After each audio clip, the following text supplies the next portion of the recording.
Fire mission over. Fire mission out. Welcome to this special episode of Frankies Pod. Today I'm talking to Andy, who is a member of the admin team for the Fire Mission Festival. Today he talks to us a little about himself and then takes us over the festival itself, why it started, what it takes to run it, and future plans. This pod will hopefully bring more awareness about the festival to people. Links for the Facebook group will be in the show notes, so please visit, join the group, and get buying your tickets for the event.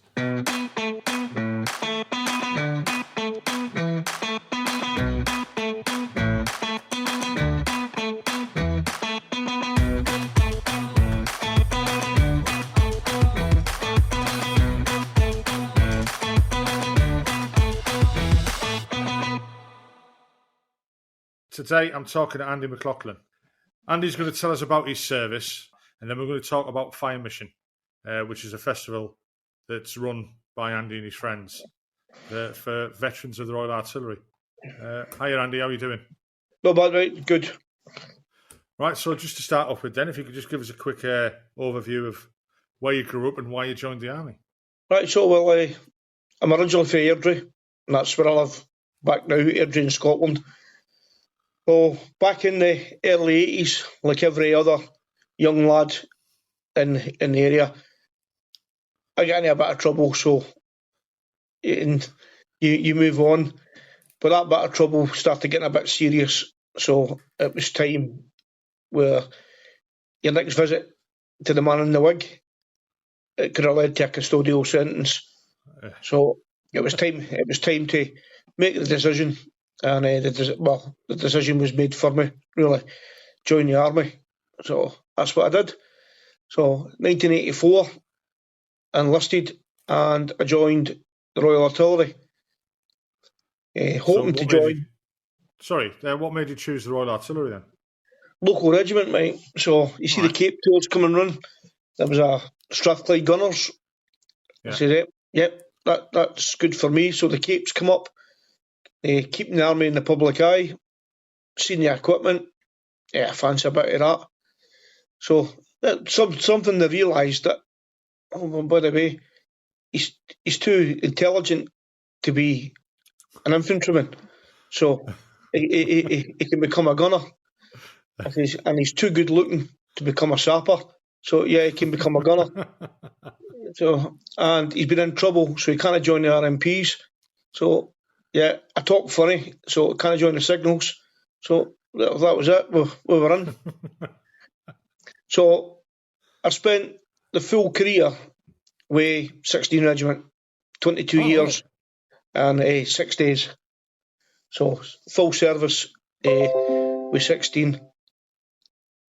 Wow. So did you go junior leaders or straight into... No, straight to the man service at Woolwich. Right, at Woolwich. 17 Training Regiment at Woolwich.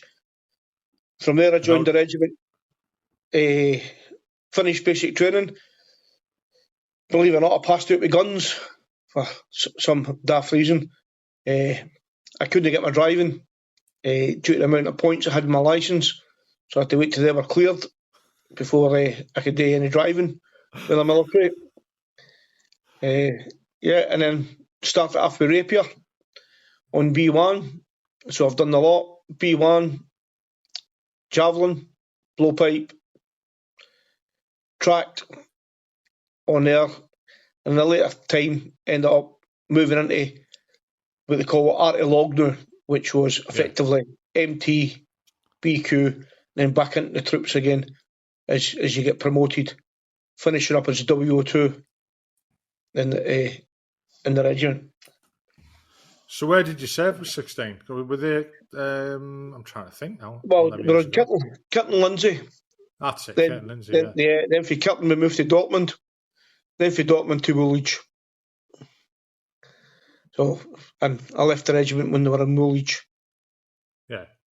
What did you think of Dortmund and that? Lovely country, apart from the Germans. So, yeah, it was a strange thing, the old Germany. Everybody loved it, but when you've got a young family and then you're right in the middle of Drodon when they're closing the facilities, in the garrison, then it does start to affect you when you've got to travel 2.5 hours to get to a hospital and etc. Yeah, I see that. Yeah. My daughter had to attend shutting the schools. You're sending your daughter away to boarding school. Yeah. It wasn't. So anyway, I'm quite glad to move back to the UK.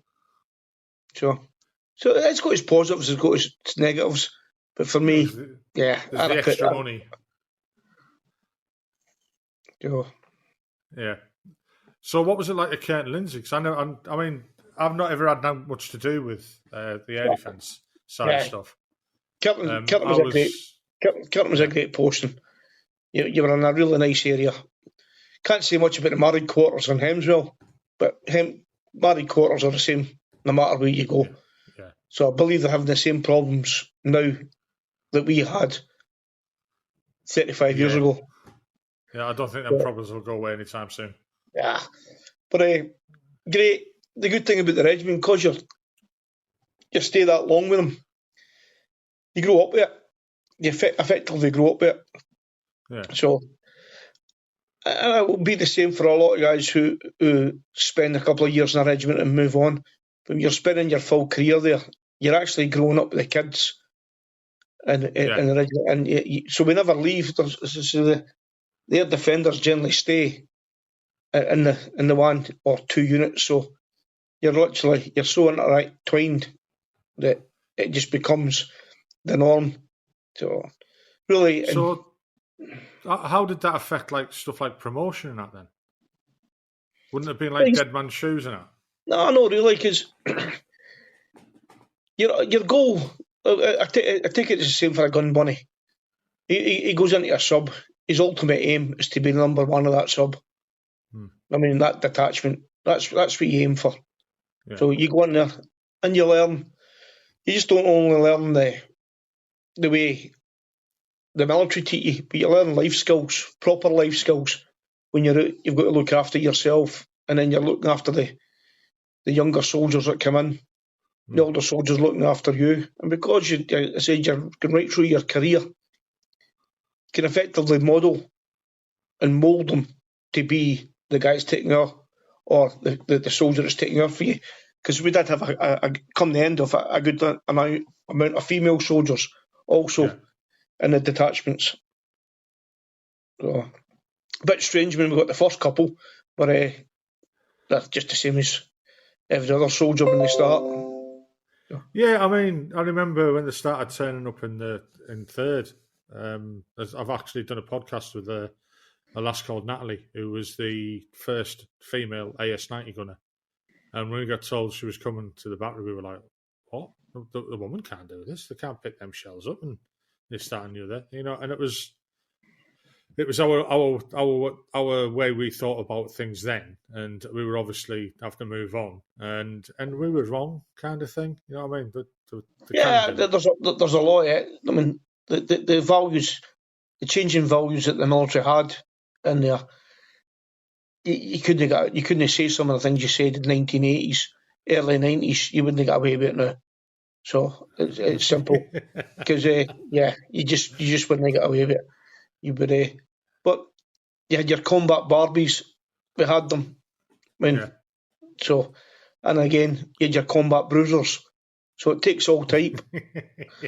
So, well, don't get me wrong, man. We had some right good, big, heavy, females that could do the job well. And again, you had others that were suited for the military, but may not been suited for that type of role. So, I mean, they found their own ways in life, and fair play to them. I said a lot of them made it some really good progress, reaching W1 ranks and even commission. So, well done to them for getting there, because they broke the mould. A lot of these female soldiers that come in. So you did your full 22 with 16. How did you find leaving the army? Well, we did that. I did my full time with the regiment, but effectively finished up, still attached, but with 105 Regiment up in Edinburgh. So when I reached the end of my career, just to make sure I could get settled in Scotland, I got a chance to basically put out to pasture when I was still attached to the regiment as your parent unit. Yeah. No, that's handy, isn't it? Yeah, they were good to us at the end. I got injured quite badly 2000, which caused me to have to go back, get an operation and go back to Headley to get rehabbed. So from there, as you know, an injury that effectively ended how I could deploy. So you were just thankful you managed to finish out my career. So. Yeah. No, yeah. I don't know if it's sometimes people want to leave if they get injured or whatever. I mean, I was the same. I was downgraded for the last 10 years or so of my career. So I was never going to get promoted or anything like that. But you know, it's just the way life is sometimes. Yeah, look, it's one of them ones where your kids, you could have took the medical discharge, but the kids were all at the age where they were just starting high schools, and it had been a complete life-changing experience for them to move them at that pinnacle of their education. So, no, we stuck it out, and no regrets. Like the pension trap as well, you know what I mean? So yeah, you're pension prisoner. It doesn't really matter. You're in and you've caught that pension. You're there. So I don't. Other people have got different views of it. It's been good to me. I've got a good pension now. So as I said, we just got to. Yeah, it was rough, but then you take it on. We take it on the nose, as we say. So what did you do when you left the army then? Started my own training business up. So started up as McLaughlin Transport Training. So like everybody gets out to start with and they bounce around, so bit of agency work, bit of driving, just trying to find your feet. Opened a pub, you know what I mean? Didn't work out, so like that. I mean that folded. Just couldn't do two jobs at once. Pub game's a hard game, but started that. Then got a call one day for one of the lads that used to be work with us, what was in the army with us, called us up and says he's got quite a problem in Glasgow and a logistics problem. He said, do you fancy coming helping us out with a logistics problem? And from there, never looked back. Joined the company, and within 4 months, I started the training department in the company. So I ended up doing the national job, running all the depots, looking after the training, and did that for 10 years. I'm still here now, but I've moved away from the training, oblique coaching role, and I'm now national plant manager. So I look after all the machinery in the UK. Predominantly, I look after all the big forklift trucks. So if we want to move on to while we're here, the type of thing, fire mission. Why? Where? And all, you know what I mean? So what decided you to start it and get involved in it? Right, so it all stems from, as I said, the previous group, which was Gunnerfest. So the fests were run by a group of Royal Engineers. Yeah. And they set up for a period of time. And at the start of it was the artillery. I think it was the signals after that, and then they finish up with the sappers. So over the 6 or 7 week period, they run the whole event. There was a different group there every week. You got the feeling, we could do better than this. So it just felt right that we broke away, and see if we could do it ourselves. Where we were. So the group started up. We started up with, was it 5 admins? I think we started up with. And from there, we've just grown. So this will be our fourth one, two. Sorry, this will be our third fire mission on our own,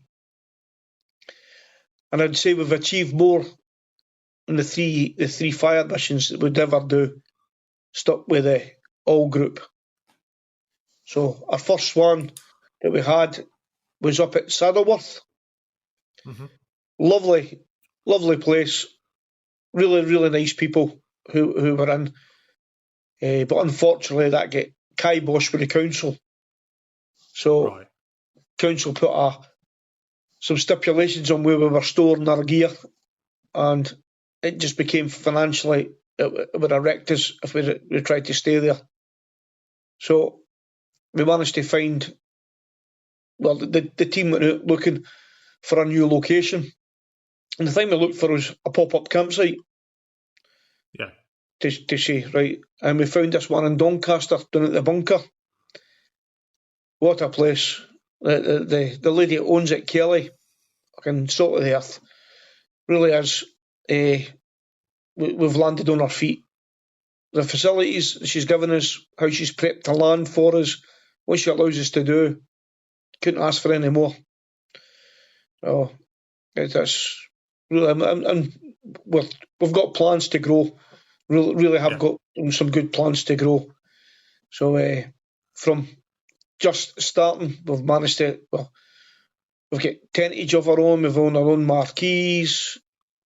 I mean, we supply our own power. So on site, oh yeah, loads of things we weren't able to do because we were tied to another organisation. We've managed to break that mould and say, right, yeah, we can do it. That was like one of the questions I had was like, what challenges have you had getting to where you are now? Do you know one of the biggest challenges is success? Yeah, being successful, because it's successful, and as it grows, it takes more. It takes more to organise. It costs more to run. Yeah. And as I said, yeah, we know what the break-even figure is per year, and you can't do that really on ticket sales alone. Yeah. Okay. If we try to do it in ticket sales alone, then we'd have to put the cost up, to try and support it. So we reached out, and we've all the teams have reached out, and we reached out to corporate sponsors. It's basically reached out to our bosses and says, "Hey, you want to support us? Give us money." Yeah, and it's put your name everywhere. Yeah, it's really it's worked. It's worked because it's allowed us to do more in that short period of time without having to tap in or put the prices up for the guys to come. Everybody's got their own job. They all know what they've got to do to bring the weekend together. Well, I say a weekend, it's 10 days for me. No, that's how long we're there for the start to the finish. People won't see that as well. You know what I mean? They don't. Oh, they know the advance parties are there. The advance parties go, but we have a pre-advance party. Then you've a rear party, and then you've an extended rear party. So, I mean, if you've actually got to tell people to leave, or the rear party would still be there at Christmas. I mean, so as I said, it takes a good bit of effort to get it gone, and it's good to see that a lot more are buying into what we're trying to do, especially with the harbour areas. That's the big point. The good thing about it, one of the first ones I went to, we had a big tent, and we says, right, we'll all just get together and go into the big tent. But there were individuals running about the field that were solo camping. That guy can't camp on his own. Come on, mate, join us. And no matter where he came from, they just, it's him. He's in the group. From there on in, it just got better and better. But it sparked the competition, because every Scotty wants to be competitive, or should I say, every veteran wants to be competitive, and that's the good thing about it, because everybody's striving to outdo the next one. And it's a good challenge to see what the next group is going to bring to the party. Because if everybody ups their game, the festival just gets better. Yeah. I mean, the festival just, and it's a good for everybody. So that's the. I enjoy it mainly because you get a chance to relax. It's not just about getting out there and having a beer. It's actually letting your hair down and relaxing, but relaxing to the stage where no matter what you do, you don't offend anybody. I mean, they've all seen it before, and it takes you back to when you used to be that 20-year-old or 30-year-old or sometimes 40-year-old. So it's good in that way. It's good in that way. And as I said, as we grow, we promote more. Our name gets out there. People come. We've had a good representation from all ranks, even the officers. Right. We've had there. And again, it's just not for enlisted soldiers.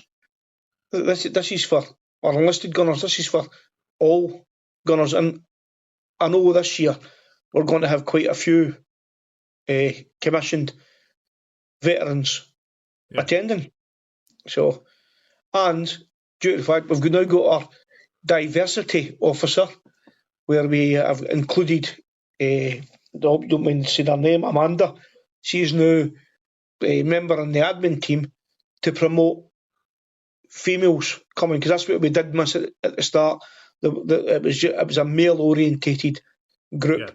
We had a tiny portion of females attending, but as I said, we've had no negative feedback for the females that attended fire mission last year. As I said, they could only been positive about it. How we looked after them, how we set it out. We even had an area set off, just for females, but they never took up on it. So now we want to be in the the hard. You've got to think about everything. So safety, so policed, we self-police it. So even, I mean, the health and safety's there. We just try and do everything that you would get. Well, we've got a really good, strong set of rules, as we say, or when we set because we've got to apply at the council to run the event. So our events programming to get our licence and all that to run. Davey's got that all covered on the legal side. So things you don't see behind the scenes, what we need to apply for entertainment's licences. Because we're putting music on, you've got your broadcasting licence to apply for. VRS, everything like that, it can making sure they're all in place. I mean, one of the things right at the very first fest was half an hour before we were due to open the gates, the council cancelled our alcohol licence because the toilets hadn't arrived yet. Literally, as he was in the field, the toilets arrived, and he goes, "All right, you can have your drinks licence back now." So it's strange until it's actually up and running, and you're still. We know we're going to get a visit this year. We know we're going to get a visit off the council. Yeah. So we got away with it last year, but we're trying. The other thing we're trying to be as environmentally friendly as we can. So no, I've seen so last year's when you posted on Facebook about the tidy up afterwards. Yeah, I was like, I mean, initially on the first set of photos that you had on there, I thought, oh, they've already tidied up, because I expected a lot more mess. But as people were stating in the group, we're tidying up as we were going along. The place was kept clean. No, we go in. Yeah, we go in every day with the trash wagon, so pick up empty all the bins. So literally, the comment was the field was better looked after when we left it than it was when we got it. So it's just the exact same as you walk through the admin areas and there's guys in extended lines walking through the admin area picking up the rubbish. So you don't need to tell anybody to do it. It's done. Yeah. So that's the. That's, as I say, guys, I've got to say team members because we're a diverse group now. So I identify as a cat. So we're in. So good. Other things, as I said, it's brought a lot of people out their shell. So Yeah. a lot of that, guys. I mean, there's people there have got issues. We know they've got issues. There's people who've got no problems, but they're able to speak about them. I mean, they're back with their own kind. So, and a lot of people, it's their only holiday they get in a year. Yeah. So they come and it's treated like a holiday. That way, we're going on about there being people to talk to and stuff like that. I mean, I've already found out with only doing this for a month, some of the guys I've spoke to, and I've done quite a few strangers as well. Not just initially it was going to be just the people I knew and people I can grab off Facebook and stuff like that. But I've done I've had a couple of people come around the house who were strangers and have sat and done them with us, and even they've said it's been nice to talk about what used to happen, the history and stuff like that, because they haven't got anyone to talk to. No, They've got the family and stuff like that, but it's not the same. you're talking to lads that you've never maybe have met, bumped into. I mean, you've been to the same exercise, but it didn't matter if you fired a gun, you dug a trench, you've peeled tatties, or you've worked on an air defence system. You've been there, so just to be part of that group makes a massive difference. I mean, massive difference. One of the best and nicest things we've ever had said about it. It was one of the lads made a comment. He says, "No matter how much treatment I've had for my PTSD, this is it. This is the treatment I should have had at the start." I mean, so he's needed that to break out and come out and says it's done wonders for me. So that's it. So it's the fun side of it. We've got to look at the positive side. We've got to look what else we're doing on it.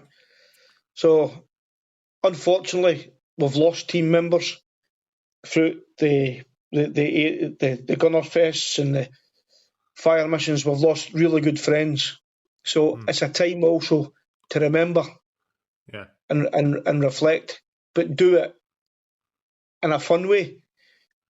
You know what I mean? So I know exactly what you mean. Yeah, we've got we've got our different areas where we can get in, and everybody can go different. They don't have to come and down and join. If they want to remember their friends in a different way, so be it. So nobody's judgmental. Nobody's judgmental, but it allows people to talk. Yeah, it allows people to talk.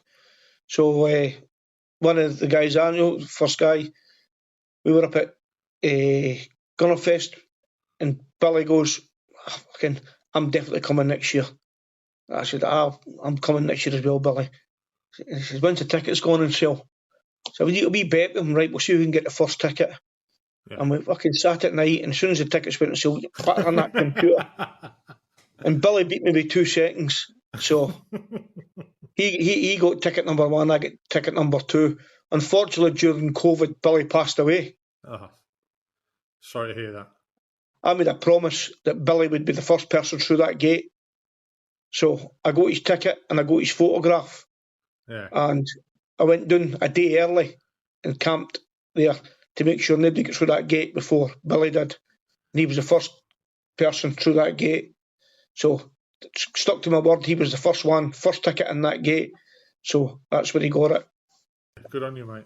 Last year, we lost Hendo. Right, so Hendo died of a heart attack. Yeah.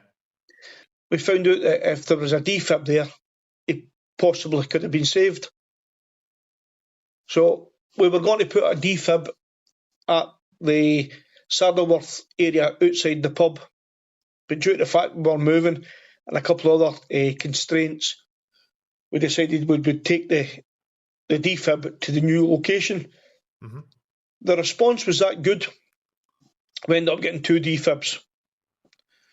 So we've got one at Fire Mission at the campsite, So we looked to see, right, how can we break into the community? And we found a nursery. They'd been trying to get a defib, trying to raise money for a defib.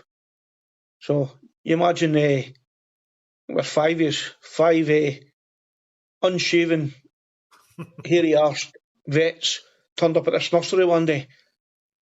And we lycra clad young teachers. So get out of your mind. And we said, right, we want to give you a defib. What, you what? So we want to give you a defib. So we want to put the defib in your... Asked them if they would accept the donation of the defib. Yeah. And wanted to put it in there in Tony's memory. No, said, right, so he's wee plaque there to say, is Hendo's defib. The good thing about that was, what really struck me is how they taught the kids. So they taught the kids there about the army, about the artillery. So when we went down to see them, they'd painted the windows, and they don't want to speak to soldiers are here. No, we're no soldiers, we're all soldiers. But yeah, it really was. But we managed to raise enough money over the back of that again on the raffle that Tony Fielding runs, does a great job running the raffles. We raised enough money so we could actually get to the nursery and say, look, on Tony's birthday, take the nursery, all the kids out for the day. So they took all the kids out to a soft play area for the day and had a party on Tony's birthday. So that's another way. We've helped food banks. So any food that was left over, we took to the local food bank, got all of them. We managed to get a load of sleeping bags for an army unit who donated a lot of sleeping bags to us. And they've went to the homeless in Doncaster. So we've helped the homeless charity in Doncaster as well. So it's about giving back. Yeah. And giving back to the local community as well. So, but it's not just about taking. So say, look, and if you could get that something positive out a weekend, and this is turning what can be a sad occasion into a happy occasion, then it's worthwhile. It's worthwhile. It's nice to hear that side of it as well. I mean, for some people, hopefully, who are listening to this and never heard of Fire Mission before. You know, I mean, like I said at the beginning of this when we started talking, I'm guilty. I've never been yet. I think I might be changing that, you know, and getting down there. You don't have to come for the full weekend because there's day pass tickets. You can come for the day, but the problem is you come for the day, and if you're not prepared, then you will end up staying. Literally, I mean, I just go wandering. I just get up, put my bed in the morning, and just go wandering. Don't know where I'm going to end up. Don't know whose bed I'm going to end up in. So they all want it, but it's that's it. I mean, they'll feed you no matter where you go. You get fed. Obviously, you get a cup of tea if you want a cup of tea, or something stronger, or something even stronger than that. But it's literally that. It's just a case of meeting people, chatting, having a bit of banter. The crack's phenomenal. The slagging and the piss taking is great. I mean, you've not seen people for years, and the first thing you say to them is, "I tried into a foul mouse, a boost goes out to them." They go, "I like you too." So it's that's a good thing about it. No, I mean, we come in. So there will be people that don't say there's negatives. Everybody's entitled to their own opinion. Yeah, I mean, you can't please everybody. But what we do is just, obviously we've opened it up now. We've got a different group. We've asked each area to have a rep, so that their voices can be heard. So it doesn't feel like it's just one group of people who's dictating to the other. We want more involved. We want more people to be involved. I mean, to come in, because it does take. I mean, you laugh at it, but we're sitting here now. We're already planning Fire Mission 25. No, I can imagine, yeah. So it takes a full year to plan it and get it up and running. Yeah, it's not like a battery smoker, just lighting a fire in the middle of a field. And you look at the bands, the music. Now, Tom does a fantastic job getting out there and sourcing these bands.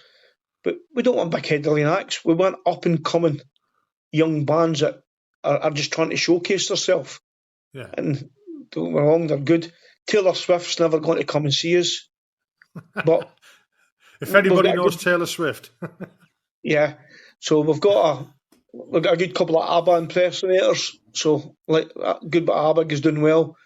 It's just literally as you said, you've not been, but for the people that have been, they'll know what you mean when you get there. You go, fucking hell, man! I don't need Benidorm. I'll just come to Doncaster. So that's what we're looking for. But we encourage both serving artillery, serving gunners, retired veterans, and reserve forces. So we've got a really good mix of the reservists were well supported last year, and I believe we're going to get a good turnout for the reserve services this year again. So I don't think they can claim the bounty for coming, but at least they're coming. And as I said, we've put the thing out to the serving regiment, and it would be nice to see more of the serving regiment. It'd be great if you could get the regimental recruiting teams there, to bring some of the kit along. I mean that'd be where they come and they show you what they're doing and what it is. That's years in the future, but you don't know. We're not until June that it could happen. I mean, it could happen. I mean, our picture of the hat is we managed to get a helicopter, so turn up at the campsite because one of the lads now works for a organisation that flies helicopters at night with night sun, and he popped into Pies a visit and then come back at night again and lit the campsite up with the night sun. So that was a good wee visit, that one. So again, you ask yourself when you go to these events, what do you want to get out of it? I mean, what do you want to gain out of it? It's like, I just want to be happy. So that's what I'm looking for. I'm just looking for a good, happy weekend. Make sure everybody gets there safe, everybody enjoys themselves, and everybody goes home safe. If you can achieve that, you've done it.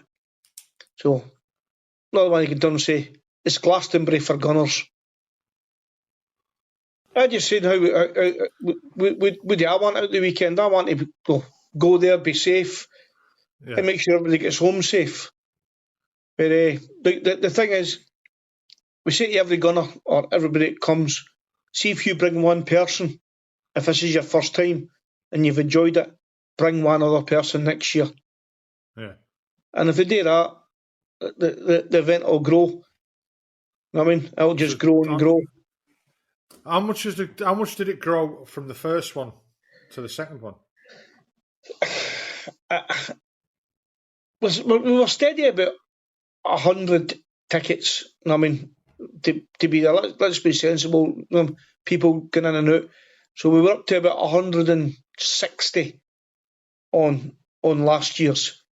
But this year we've exceeded our ticket sales to where we were last year. So the good thing we had an early bird ticket before Christmas. Yeah. The tickets were £40 before Christmas, leading up to the new year.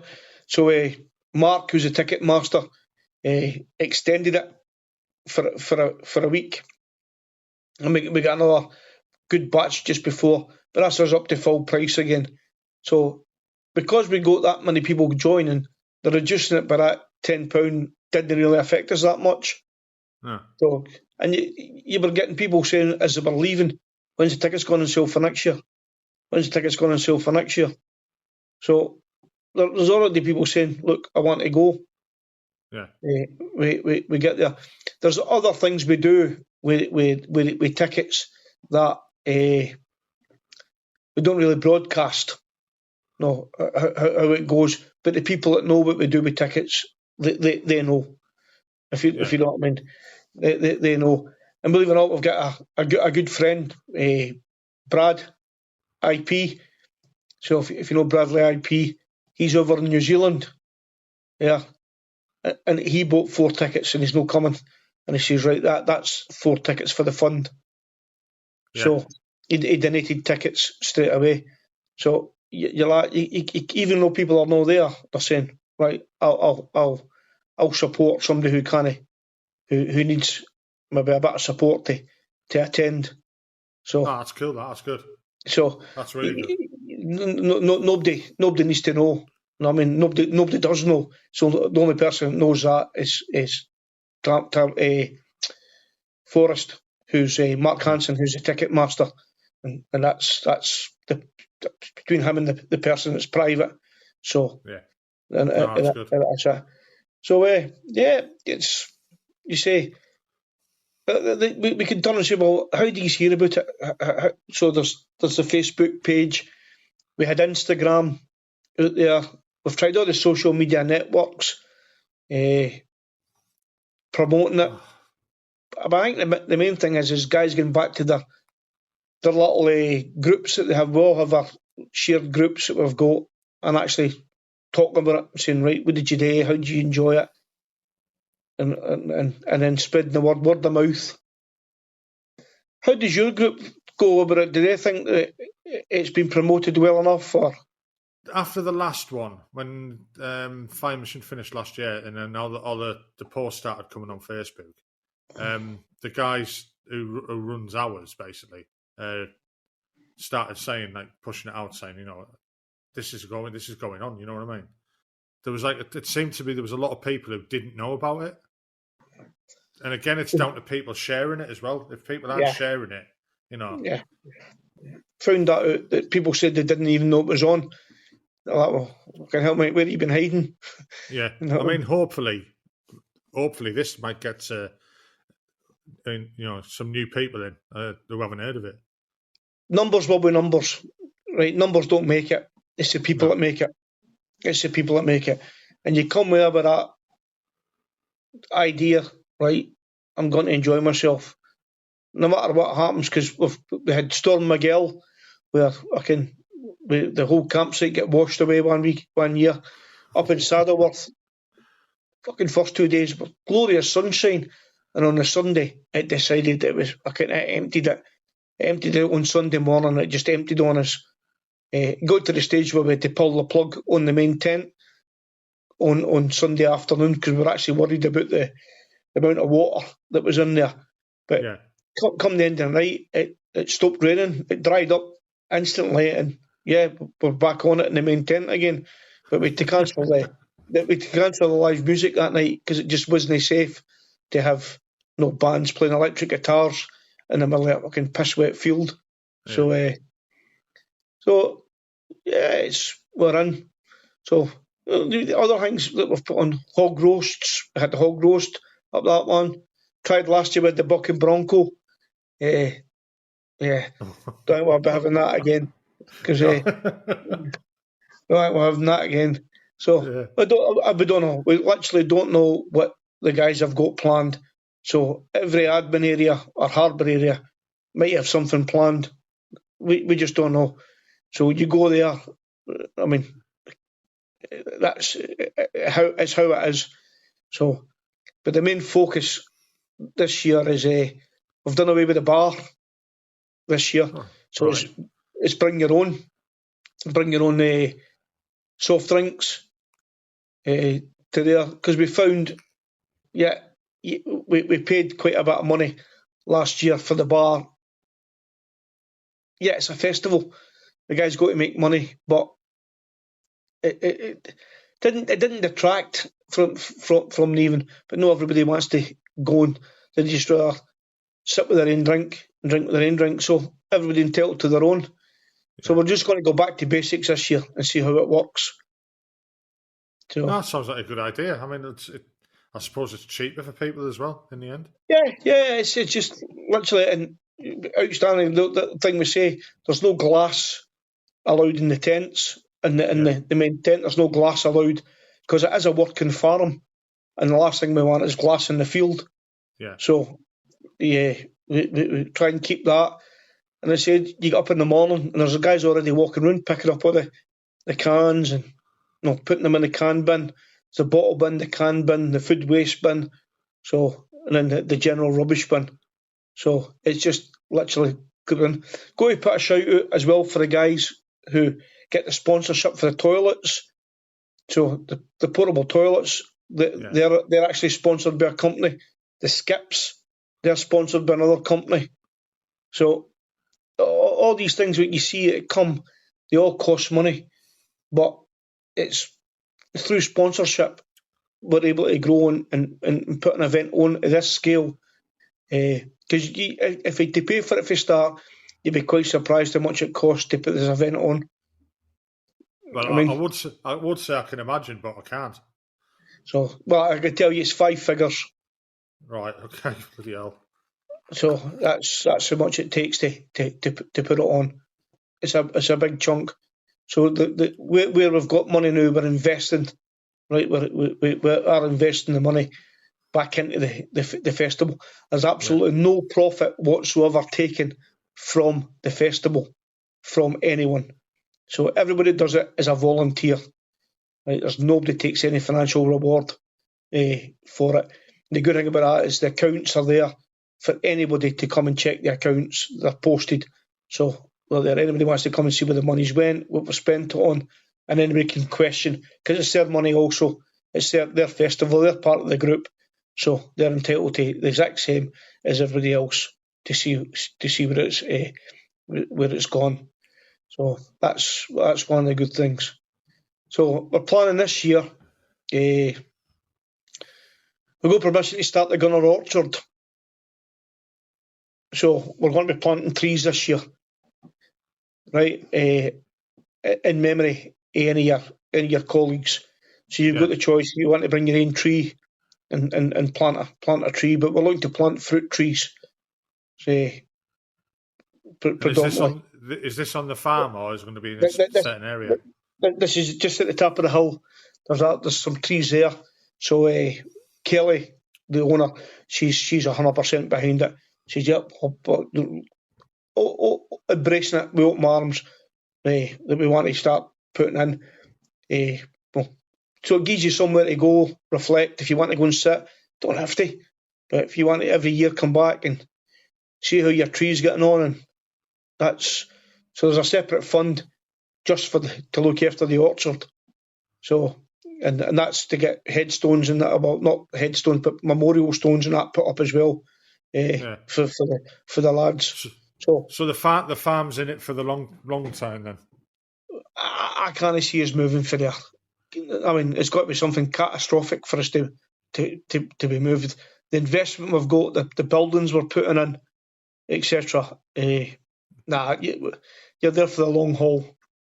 You're there for the long haul, and they're investing. They're putting on. They're going to fix the road this year, make the road a bit better, and roll the road in the field. I mean, we'll be there early, so they're going to cut the grass to the way we want it cut this year. So they'll cut the road. We tape it all out, so it's a one-way system in there. We don't allow cars or vehicle movement on the site.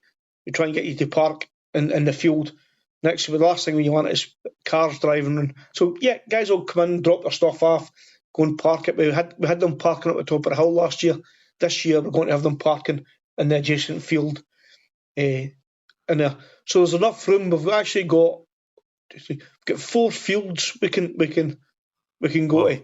So if the need be and we start growing that big, we can actually move into other fields.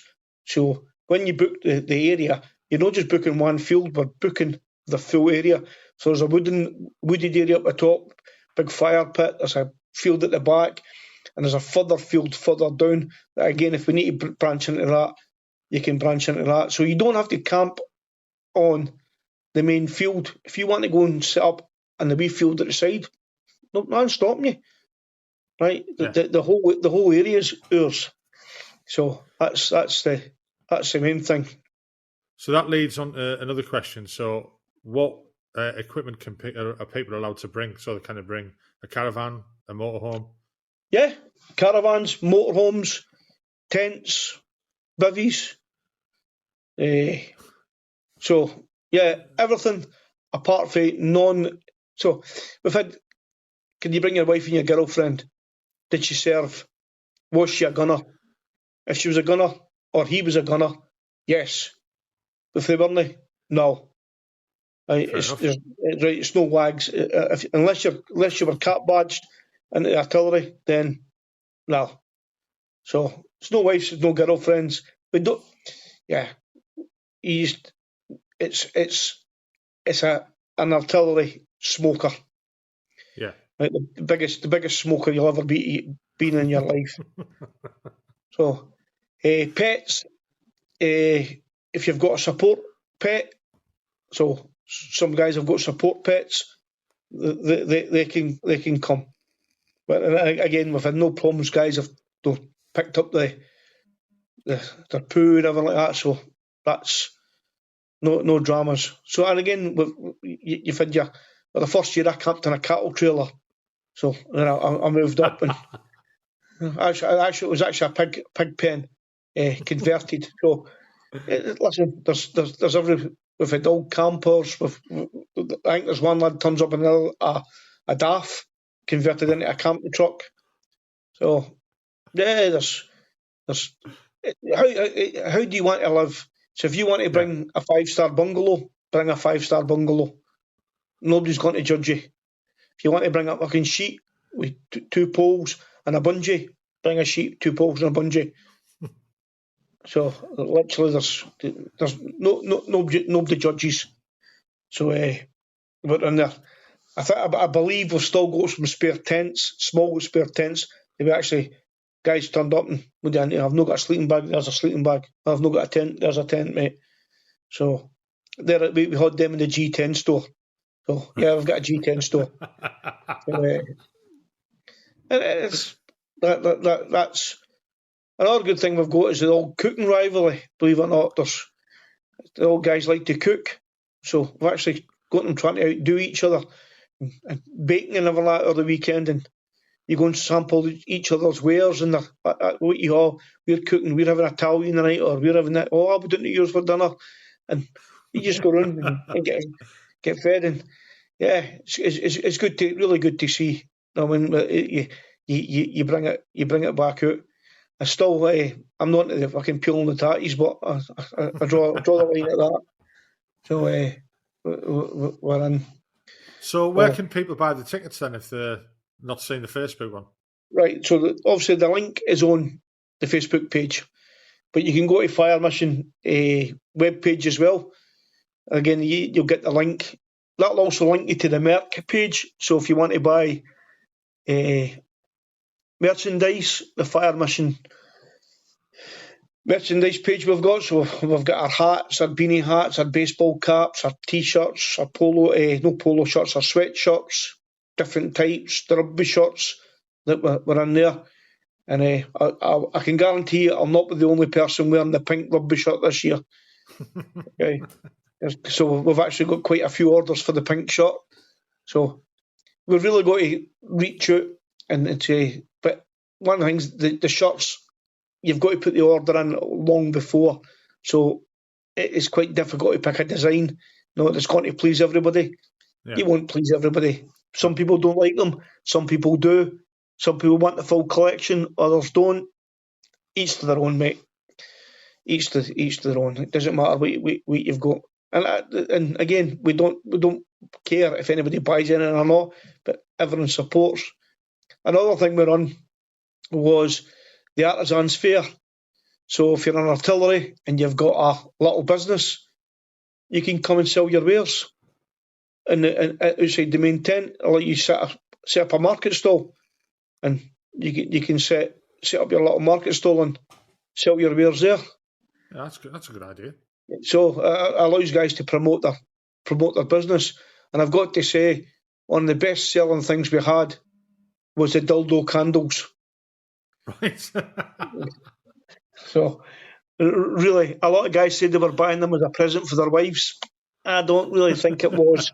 So, but then again, no, that went doing well. So there's, it's nice to see. So I've even had people saying, "Oh, I make dream catchers and all that. Can I bring them and sell them?" Of course. I mean, if you want to set up a little stall and show your wares, by all means, but make sure you clear that with Mark Hansen, because he's the man that's in charge of that. When do the tickets stop getting sold? Buy a ticket on the day, mate. You can pay in the gate. Right. That's cool as well. You can pay in the gate. So if you turn up and you're only staying a day, you get a day ticket.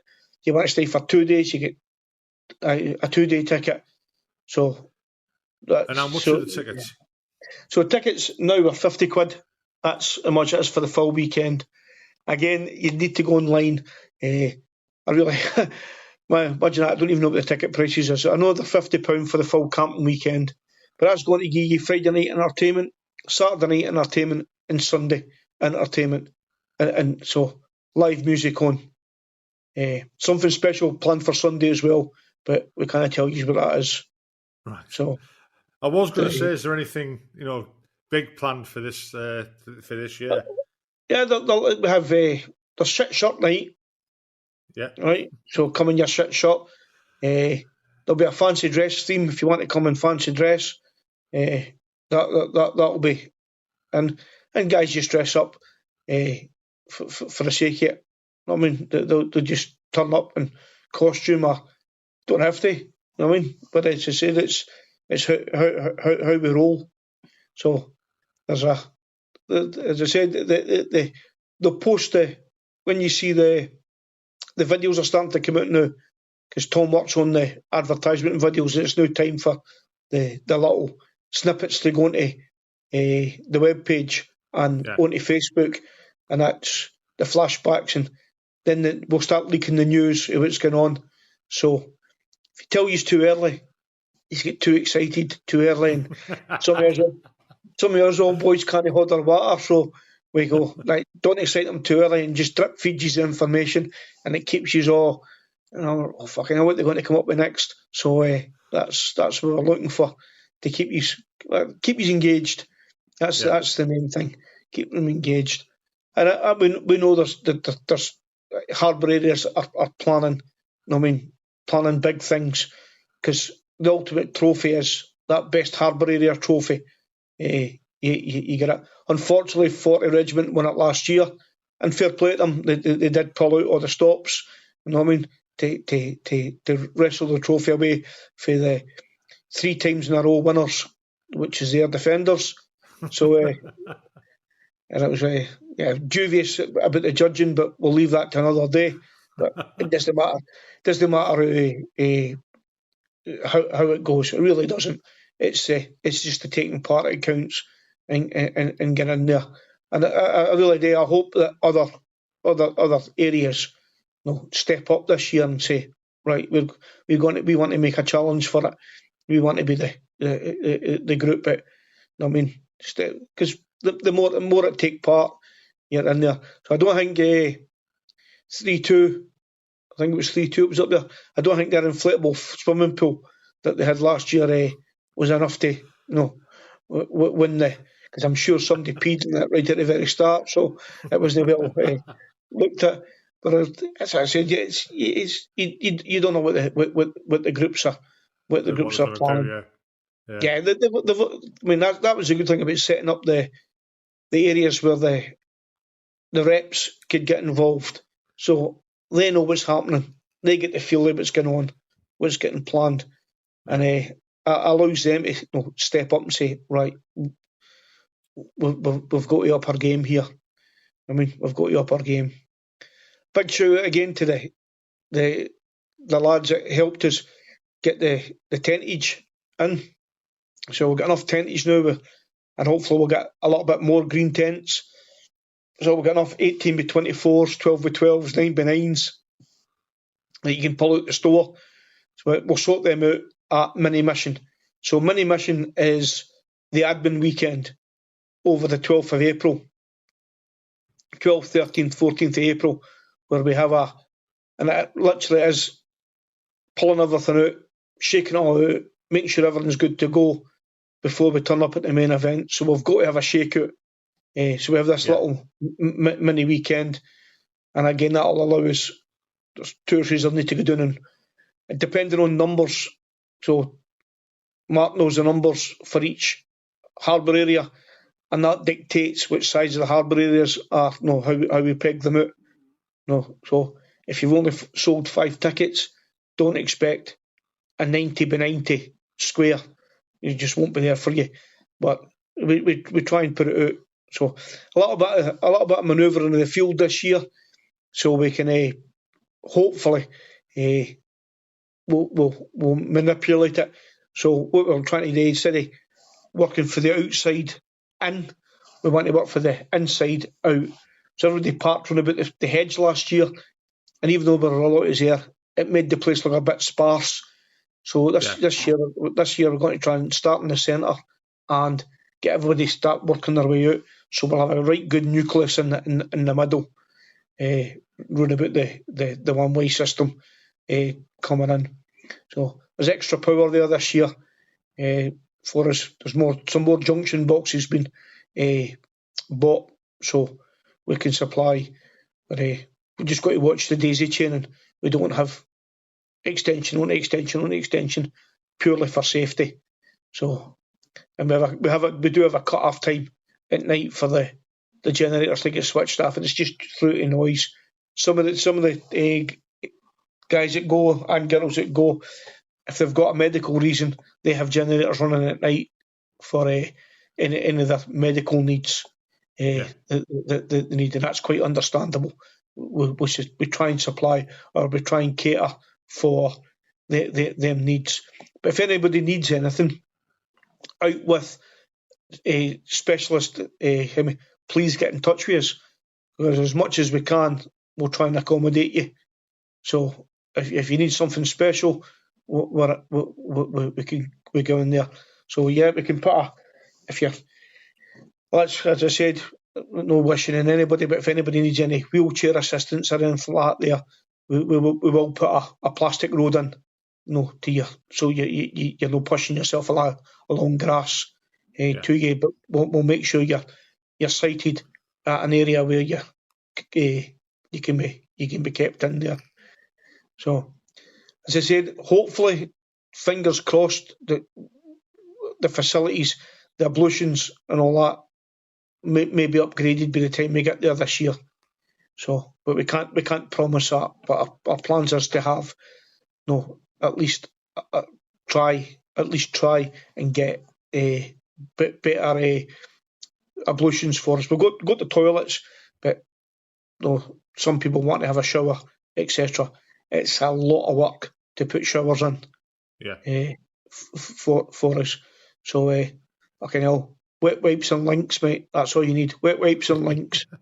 You know what I mean?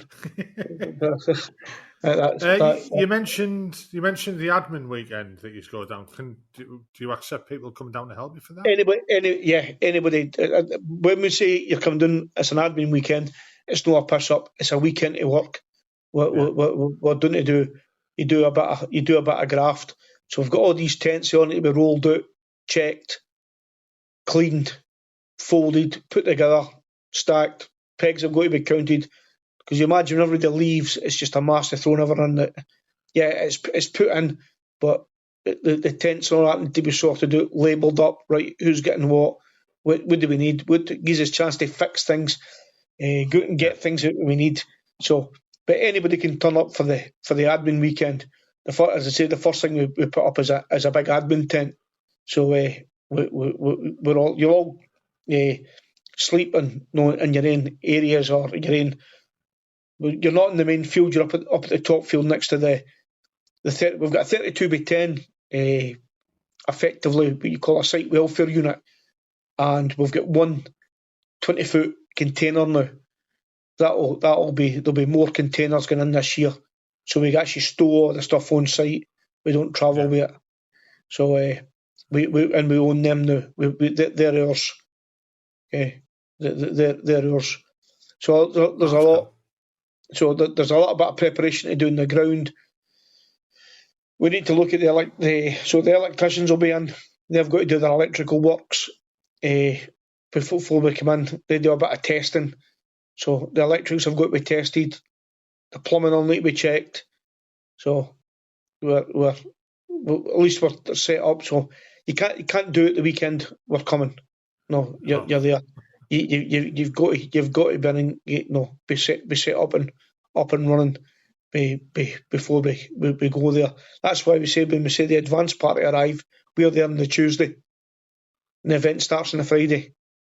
So we hit the place on the Tuesday, ready to start working the Wednesday, and it takes them 3 days. I mean, we walked before we opened the gates officially. Everybody was in, but before we could open the gates officially, you've got to walk the campsite, tick our checklist off, make sure we've got everything in place. Then we have, which again, everybody comes together and we have a big safety brief, and it's mainly about fires. If you've got open fires or you've got camp stoves and all that going, then it's the rules between them. So we have fire pickets at night. So one of the admin team or two of the admin team won't partake in the activities of opening cans that day, and it's their duty at night to walk the campsite at night. I mean, ensuring that fires are extinguished or nobody fucking fell into the fire, and actually everybody gets home to their tents okay. So we do have walking all security, if you want to put that. It's just making sure everybody's safe. So we've got paramedics on site, trained, and we've also got a duty driver. So should need be, we've got somebody that can drive a vehicle to anything required. So we try and cover all bases. Yeah, it sounds like you are. So when we're there. So, but as I said, anybody's got any suggestions? Anybody wants to come up with any ideas? It's not a closed group, guys. And girls, it's not a closed group. This is if you want something or you've got a particular interest in it, then suggest it. And if we can accommodate and it's within reason, then I don't see why we can't. But please don't anybody come up and ask for the naked chef not to be naked, because he will be naked over the weekend at one point or maybe two. And he's got a mate as well that comes. That's the naked DJ. He turns up now and again. So yeah, they're in. So you can see there's a good bit to look forward to. We're in. So as I said, if you've not seen the pictures before, and you can log on to the Fire Mission Facebook page and ask to join, or get your mates to invite you to join, you'll be allowed in, and then just look at some of the drone footage that Tom does, and you'll be surprised there. I've also got to mention this year the sad passing of Dane. So Dane went missing in November, and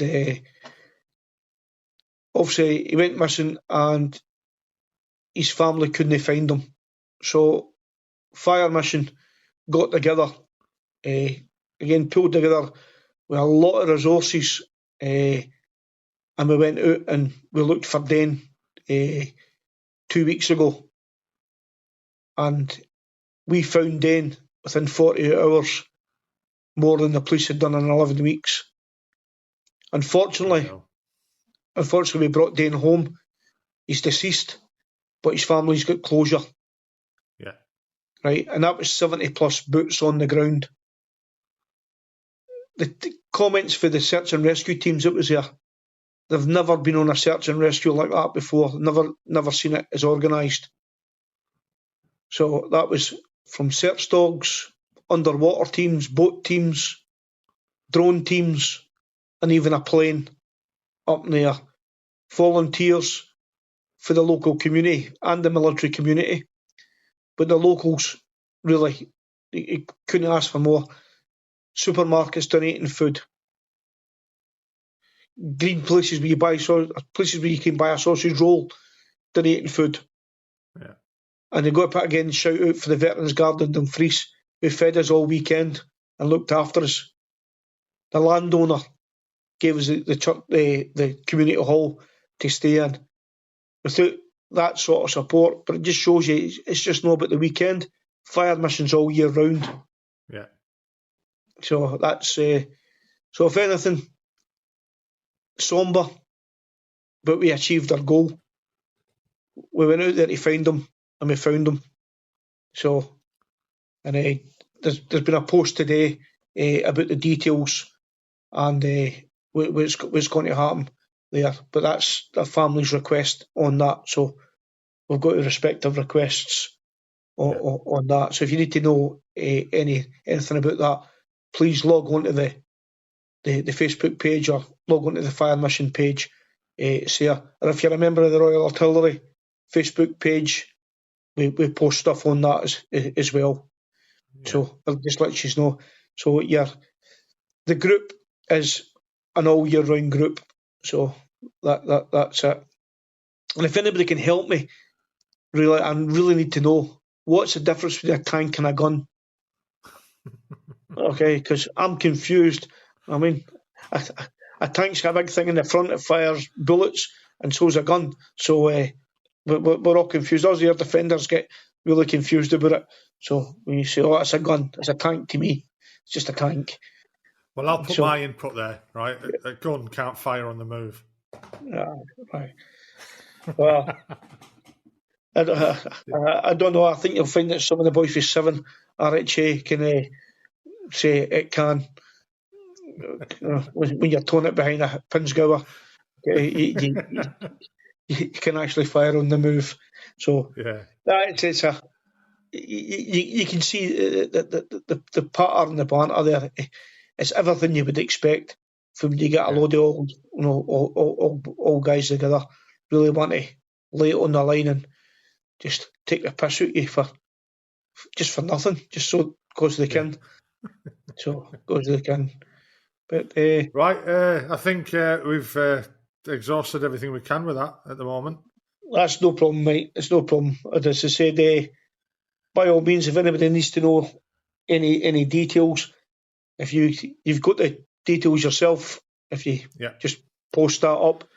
But, I'll post when I put this out. Normally I'd put these out in order as that I've recorded them, but I'm going to put this one out as a special on its own.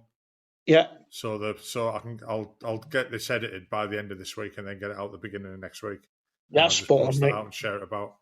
So just so we can get it out quicker for you. Otherwise it'd be pushing the end of March, beginning of April before I get it out.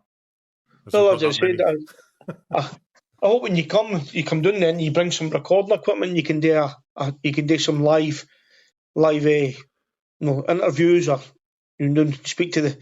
I don't think you'll get anything coherent out of me over the full weekend. So we could do the drunken pods. If you don't catch me on the Friday or the Thursday afternoon, I say you need to catch me.